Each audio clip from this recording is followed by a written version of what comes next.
Hey, all right. Welcome to the final episode of Life's Work.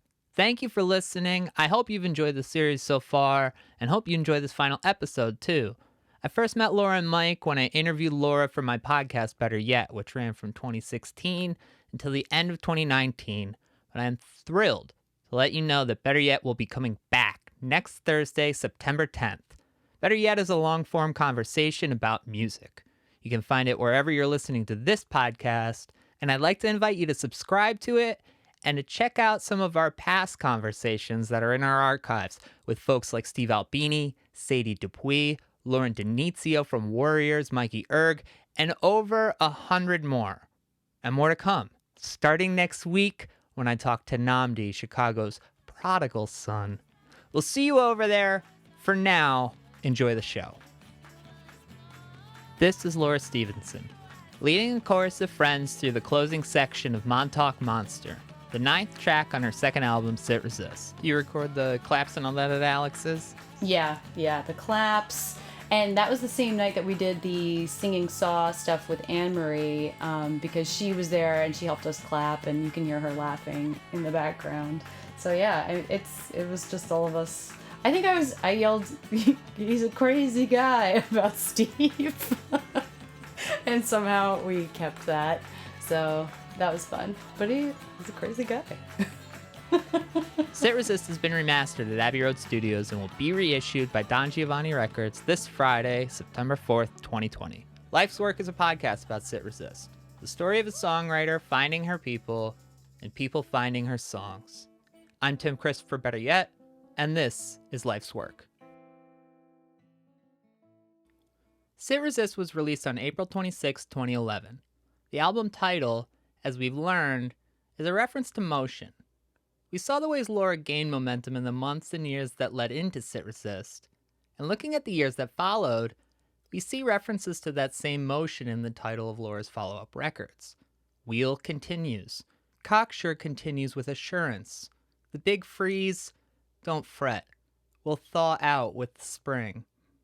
But part of being in creative motion is that you don't stop to survey the scene. I didn't have like a vision. I just was making the thing, but there was no this is my grand opus. This is my swan song. This is my introduction to the world.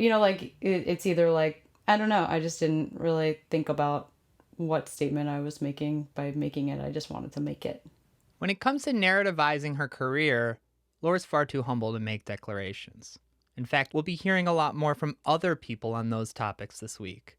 But her statement goes a few different ways.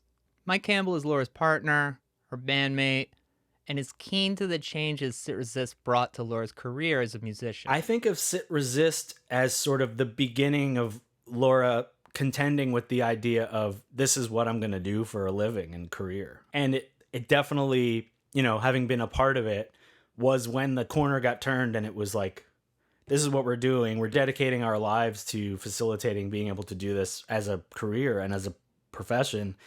I mean, Laura hasn't had a job since the touring cycle, it's been her job ever since.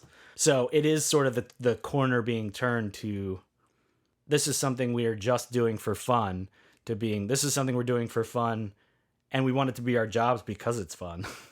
And every other job we've worked has not been fun. So why don't we do the thing that's fun for our job?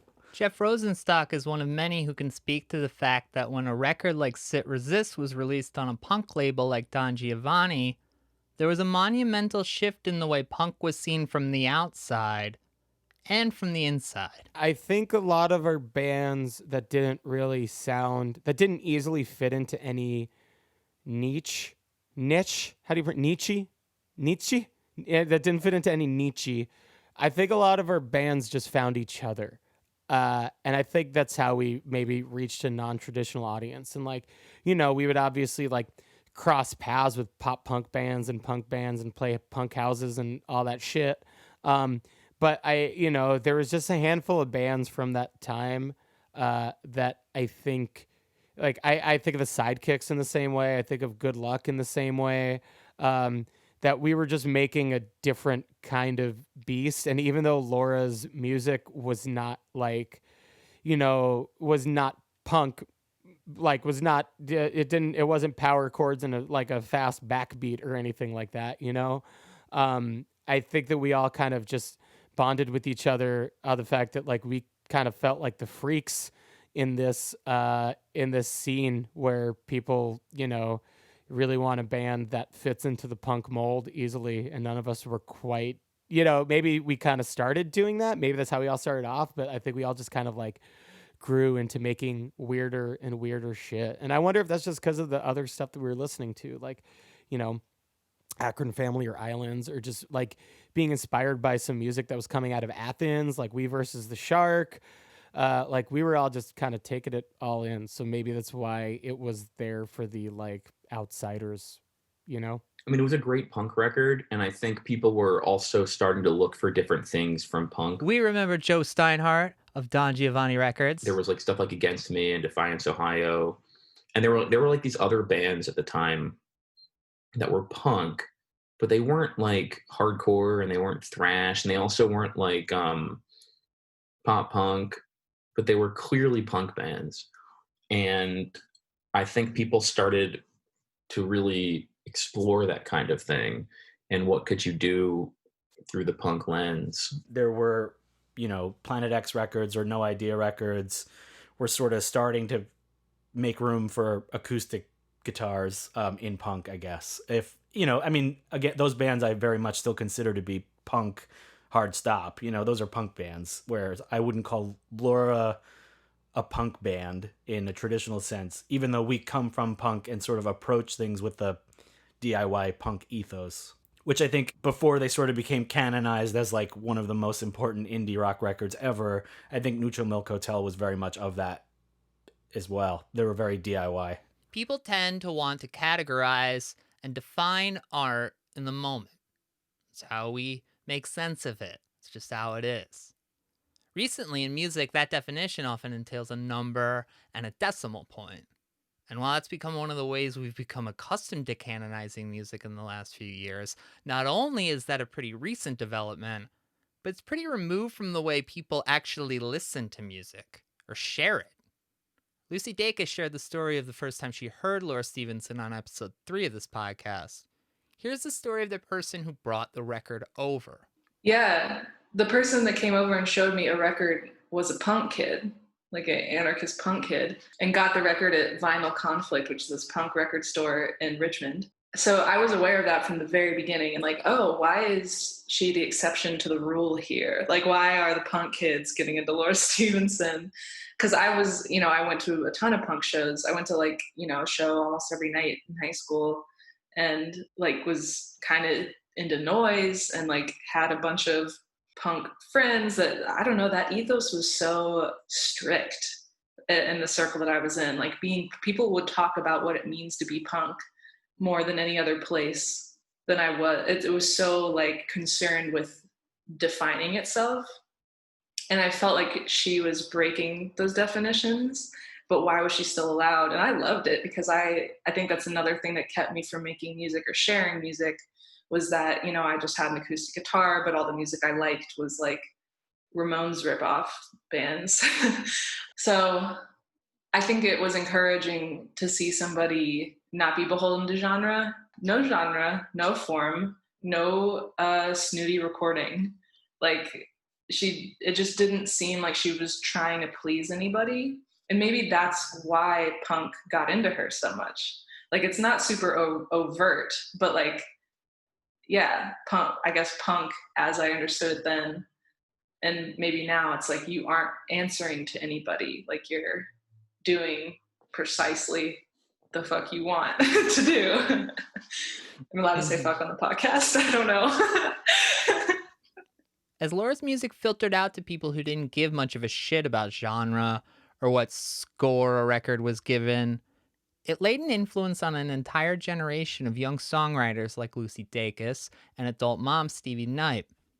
Many others, like Waxahachie, Mitski, and Mal Bloom, put their records out on Don Giovanni. And there are plenty more. Some of our time's biggest indie rock stars, along with Stevie, and Lucy's bandmates and boy genius Phoebe Bridgers and Julian Baker. Julian Baker contributed an essay to the Sit Resist reissue. In it, she writes, "The record is tender, honest, and invites you into a vulnerable place, and quells the vulnerability with candid but gentle testaments of living, drawn from a deep well of experience." Laura's influence on this generation is full scale, as Stevie and Lucy can attest to. She played a show at Strange Matter, which doesn't even exist anymore, in Richmond, before I had recorded any music, I'm pretty sure. And my friend like literally pushed me into her and was like, "This girl's writing songs that are kind of like yours." And like she was just outside, and I was just like, "Yeah, I love your music." And she was just like, "Oh, so you write songs?" Like being really sweet about it. And now that I like do shows and I'm like have had interactions with fans that have been either sweet or gotten weird, like she was so patient with me, and I definitely wanted to exit, like not be bothering her anymore at all. But I remember, being very nice. So we have technically met before. We first toured together, I think it was 2017. I didn't know her. We had never really met. And I was really fucking nervous, because of how long I'd been listening to her. And I was like, like this is going to happen. Like, And, we met. She's amazing, like the most humble person in the entire world, like just a nerd and like a freak like me, I was like, wiping the sweat off. But there was a night where I asked her to sing one of my songs with me, and we practiced it in my car. And we practiced it, ran it a few times, and then we just ended up talking about the music industry and what we want from our musical lives and our, as songwriters and what kind of like career stability, like what does that look like? And, she has been doing this for so much longer than I have. And that conversation that we had about, like what we want from this and, we grounded each other in a really real way that completely changed my perspective on music as an industry and what I would want out of this type of career, quote unquote career, And I think that was a moment where, we're similar in the way where we kind of always think about quitting this. And I know that she's been very open about that in her songs, in her lyrics. And I think I say that she's humbled me in that way because I was afraid to navigate that doubt. And she navigates doubt in her songwriting, but also, she's a wonderful friend and a wonderful person who is willing to be open about that. And that specific conversation, I don't know, we must have been talking for like an hour. But it's just something that I return to constantly, like all of the time. Nina Corcoran is a music journalist from Boston, now residing in Chicago. She's written for Stereo Gum, NPR, Pitchfork, and Dig Boston. In 2019, she reviewed Laura's fifth album, The Big Freeze, for Pitchfork. I think one of the things with Laura and with Sit Resist is that it's a record that people find. I think maybe part of it, and this is kind of hard to gauge since I read music criticism at that time, but not as constantly as I do now. I definitely read it every day, but maybe it's because it felt like no one was really talking about her, like in a critical sense on music publications or radio stations or what have you, where I think it just naturally felt like a quiet discovery, in part because I literally was handed this CD from someone, but I would imagine for others that's probably a big factor, is that it feels like such a personal narrative on this album. It feels like such a personal way of retelling it, then coupled with the fact that when you go, even now, when you go to Laura Stevenson shows, it's like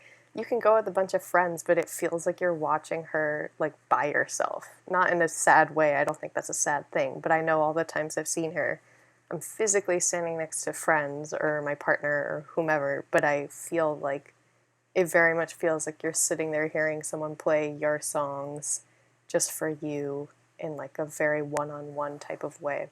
So I imagine, I can't say for sure, but I feel like maybe that feeds into why people have held it so closely, especially as time has gone on. Just the nature of like that kind of magical realization of like, oh wait, you listen to this person too? Like, you know who this artist is? You really love this album too? Yeah, it's one of the few, and including in her catalog, that wasn't, heavily covered at the time. As someone who writes about music, what's the first quality in Laura's music that you present? Like, what's the main attribute for you? Again, feels objective to say Laura has an incredible voice, but she really does. And again, that's not something that, while it improved over the course of her records, it doesn't feel like it was ever bad at one point. But I think the way she's singing on this album feels very, like, not even necessarily unrehearsed, it just feels very impulsive, like I was talking about earlier. And because of that, it feels like someone who either had a melody come into their head and started singing it and hit record at that moment, but it's like very innate. And Laura's voice on this, I really appreciate how she can sing both really beautifully and like gracefully sliding up into falsettos and whatnot, but she also has this really like almost scratchy like clarity to her voice that again carries her emotions very well but very truthfully, and I think there's no masking how she's feeling or where she's at as she's singing. There's been a large number of artists in the last 4 or 5 years who really seem to be influenced heavily by Laura. Some of those people have been kind enough to appear on this podcast, but she's definitely been a major influence on the last few years of indie rock. Yeah, definitely. I mean, like, I don't know, I feel like this style of music was popular in like maybe the early mid-aughts, but it's also very much having its renaissance right now, which explains why, everything from Phoebe to Soccer Mommy to Boy Genius. It's really weird to think how this should have been picked up and heralded on a much bigger scale than it was. And it's strange now to think, it's like kind of weird to realize that it could be looked back as like this like overlooked, old relic, and it just feels weird since I feel like I've been listening to it consistently for so long now. You've written about Laura, and I know that has been a bit of a fight for you and for a lot of great writers, David, Anthony, and Dan Ozzie, pushing for coverage of this, what feels like someone who, in a different time, is this would be the critical darling of a different age. Yeah, it's interesting. It's like sometimes, I don't know, a lot of times you just wish you could grab someone and like either bring them so they could be listening through your headphones and hearing like what you're hearing in that moment, or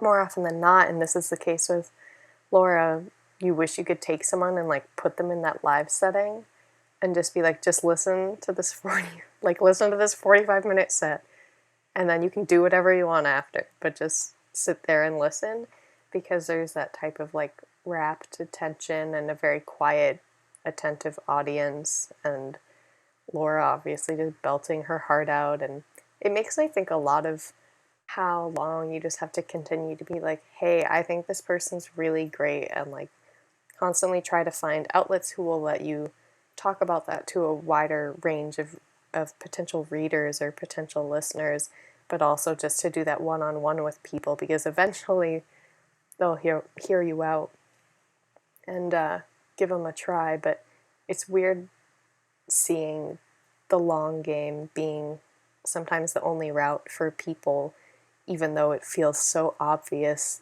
that their talent should be the only merit needed. There's a certain duality that exists with being the person who's ahead of the curve, the sacrifice that comes with being the one who opens the doors. Music fans will think of the Velvet Underground, Big Star, The Replacements. Comedy fans might think of our friend Chris Gethard, who, like Laura Stevenson, comes from a punk background and has records out on Don Giovanni Records. In asking Chris why he used Runner for his HBO special Career Suicide, we sort of drifted into a territory that many Laura Stevenson fans know quite well.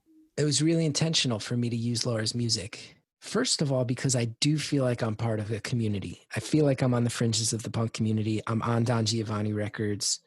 I go and I play fest, and all of that is because it is a set of ethics that I grew up with. So I got to use artists that represent what I've always believed in, and Laura certainly does. But I'll also say this, and I don't want this to come off as judgment in any way or disrespect, but I feel like I'm a comedian that a small amount of people love and really get. And those are the people that support me. And then I've come very, very close to bigger stuff a number of times. I think I am someone where I would bet a lot of people have said, how can this guy keep coming this close and working this hard and not quite getting there, so to speak? And I will tell you, I have for many years been baffled as to how, like you said, people still kind of have to find their way to her music. It hasn't busted out in that way where something just kind of avalanches. It is still that fight. And I do not, for the life of me, understand it. So I will just say, I think there's a part of me that it felt really meaningful to use Laura's music for a lot of reasons. The lyrics really reflected the summer I was talking about in the show. It was the summer where I got to know her best, where we really leaned on each other. Also, I want to put her fucking music on HBO because she deserves it.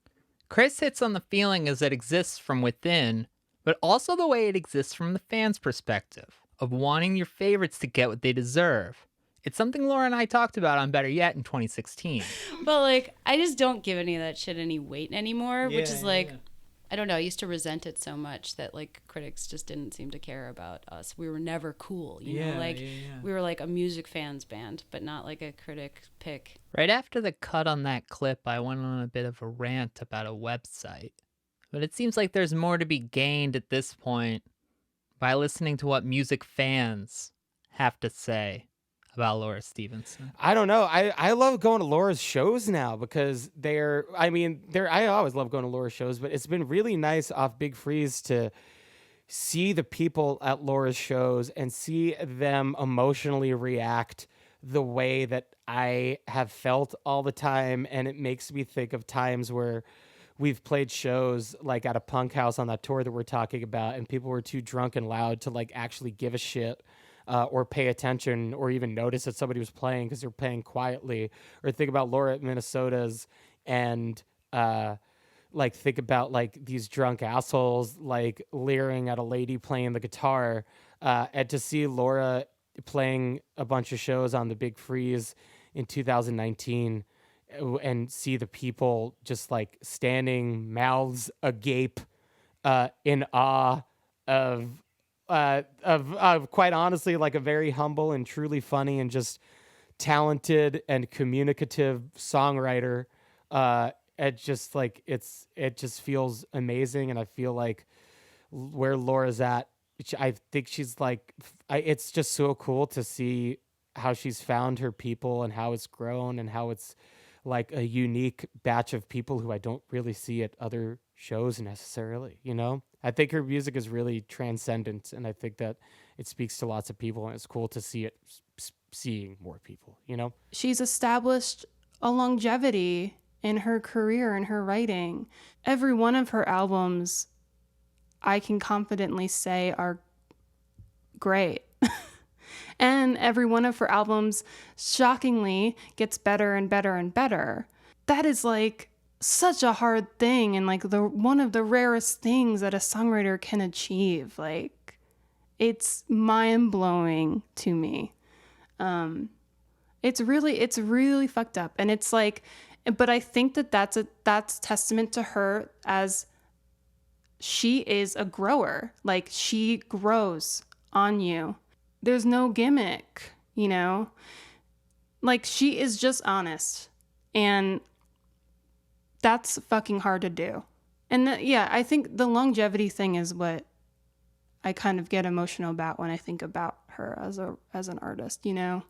Because I think of her being like a Lucinda Williams who will just write forever, you know, as long as she can, hopefully, because I just believe that she's going to continue to make work that resonates. And hopefully that doesn't come off as like a pressury thing. I just, you better keep writing.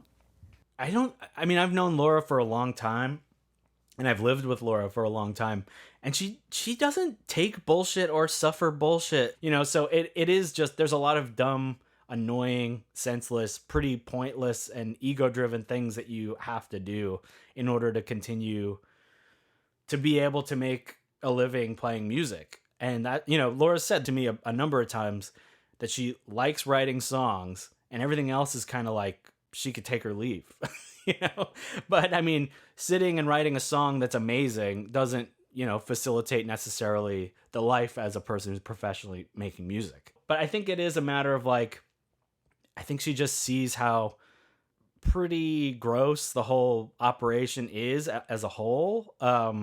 And games you have to play, or, you know, pretend like you're not playing, but you really are playing, because if you don't, who knows how it'll affect you, you know? Like, so I think that she's pretty, I don't think she has patience much for it, you know, which is cool. I mean, it's like, I think that that's cool that she doesn't have patience for it. I thought it was like a perfect record. I can't imagine Laura saying that about anything she's ever recorded, and probably not just Laura, like any artist. But as an outsider, I thought it was a pretty perfect record. I thought it really documented what they were at the time, and it really was really what I wanted, what I was hoping it would be, where it felt like it was a punk record, but it was also like a beautiful record, folk record. You know, it didn't sound like traditionally punk, but then it was still like it felt like a punk record and not like a something else. The way I think about Laura's legacy is that at some point, and I don't say this in a way that should translate to defining success by certain parameters. I think Laura is incredibly successful. I think she's made 5 or 6 records that have touched people in really, really big ways. I think people who are discovering Laura in the present tense have this vast, beautiful, incredible, profound body of work to dig back into with all these other records. And that's kind of how I think about Laura's legacy, is that she hasn't made a bad record, is that she won't make a bad record. And that's the thing. That's a fucking cool ass thing about Laura. She will not make a bad record. Like, she's not going to put a bad record out. So I think that's her legacy. I think her legacy is good. I think there are some people who, like, you know, they get a spark and it becomes this thing, and then like they kind of like ride that out and see where it plateaus. And in my mind, I see Laura as a person who's just been gradually building and finding her people and finding her bedrock and finding, you know, people who would see it and hear it and understand it. And I think that every person that she finds will probably dig back into other records and be like, oh shit, this one's a banger too. Ah, man, these are all good, you know? That's how I think about it. When you track the movements of this story, that's what it's been. Finding your people. Finding people who are creating paths that aren't previously laid, and using their resources to create communities. Chris Gethard was on Public Access. Jeff Rosenstock started quote-unquote a label that gave away records for free. Dave Garwacki filmed bands playing on a couch in his living room. That's punk rock. That's what independent is. That's doing it yourself. The Chris Gethard show was on Public Access, and I feel like it was like it's kind of the same thing Jeff was doing with quote-unquote, or what Dave Garwacki was doing with If You Make It, where it's like, okay, if this whatever traditional, means aren't paying attention to what we're doing, we're just gonna, we're gonna make our own thing. Gethard wasn't on network TV or Comedy Central. But he had a show he wanted to make, so he made it. And he had a niche group of people that loved it. Right. And so that the show was for them. And like, If You Make It was for the people that loved it, and quote unquote was for the people that loved it. It's exactly. Not a huge amount of people, but it's a community, and doing it makes it so that people all over the world can like join that community, like sharing it with others. So it's not just a local thing. All of a sudden it catches on, and then these small pockets of like-minded people catch on, and that's how it spreads. Right. It's like, do it. It's just like a true DIY spirit of just like, why do I have to wait for someone to give me permission to do this thing I'm already doing? Like, I already know people like it and respond to it, so I'm just going to make it myself. It really is that simple. Sometimes it's up to the rest of the world to catch up. The Pink Couch was the punk scene progenitor of several similar internet sessions that have become a focal point of music in our time. The gold standard would become the Tiny Desk, which hosted Laura in 2019. From the first Pink Couch session in Dave and Mike's living room to 12 years later, playing Living Room New York on the Tiny Desk. Wow. I've never played with a string section before. Thank you so much to everyone here for making this happen for me. This is the coolest thing I've ever done. When I said yes to doing this Tiny Desk, I wasn't pregnant yet, and now the passage of time, I'm 6 months pregnant today, so it's cool. I barely have to move my guitar that much. It's a slightly askew, but it kind of makes me look cooler. Time passes. Most things change. But great songs are ours forever. The greatest songs, like the greatest people, are the ones that encourage us to sing. And then Jeff asked me, and I was like, finally. Somebody. So yeah, and I was just getting used to playing with all these random weirdos. Like Alex came in to the fold, Alex Billig, and then like Peter Nadeo came in afterwards, and he was a friend of Alex's from college, and he's just like the best guitar player. And Wenjie Ying, who plays violin, who was also Alex's friend from college. I guess it was a lot of Alex's college friends who also just all lived like within a 2-block radius of Mike's apartment. So like Alex lived super close, Peter lived super close. They were all just right there in Clinton Hill, Brooklyn. Clinton Hill just happened to be, literally like it was for me moving to Clinton Hill. Garwacki found the apartment. Like, I just was like along for the ride. I was just like, Dave found a place, that's where we're moving. And then like it just so happened 4 or 5 of some of the most consequential people in my life for the next like 5 to 10 years also lived there. Just happened to like happen upon each other. So their floor was just always littered with bodies. And then they'd do a Pink Couch session in the morning. And Dave just wanted to share that with the world because he loved everybody that walked through his door, I think about the people floating in and out. I guess you can hear that in the arrangements on this record, is that people float in and out of the record to come in and out, like they're hanging out for a little bit and then they leave. Steve D'Agostino is a total freakazoid. I love him. There's banjo on one song, but Steve D'Agostino would play shows and he would just play the banjo the entire set as if it were a rhythm guitar. Watching that Blink-182 thing and watching The Room and eating Easy Mac and just like chilling with this weirdo. And I just like fell in love with him. I was like, this is my friend.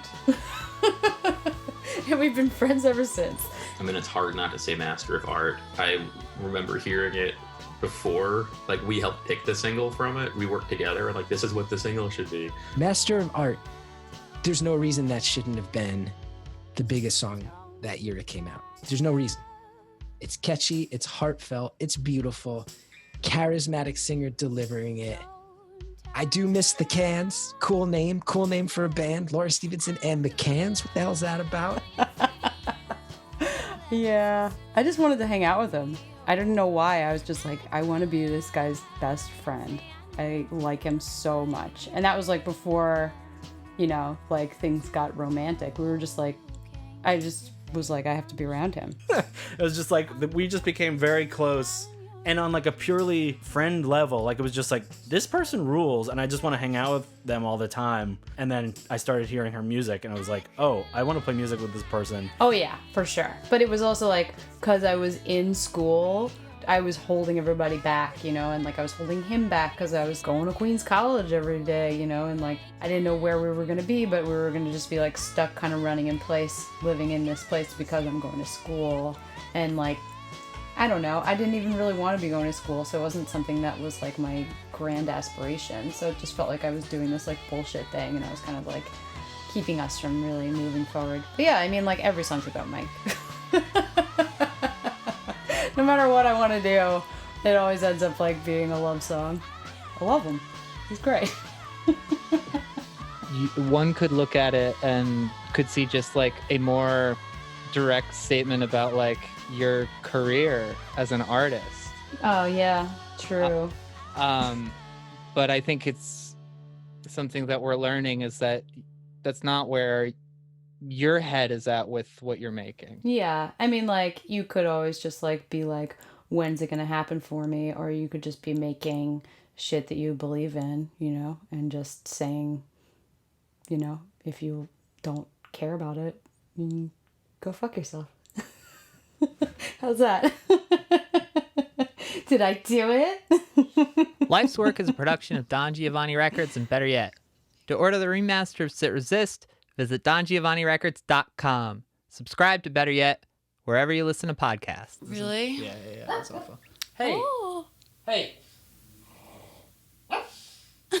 She's so cute. And we're back.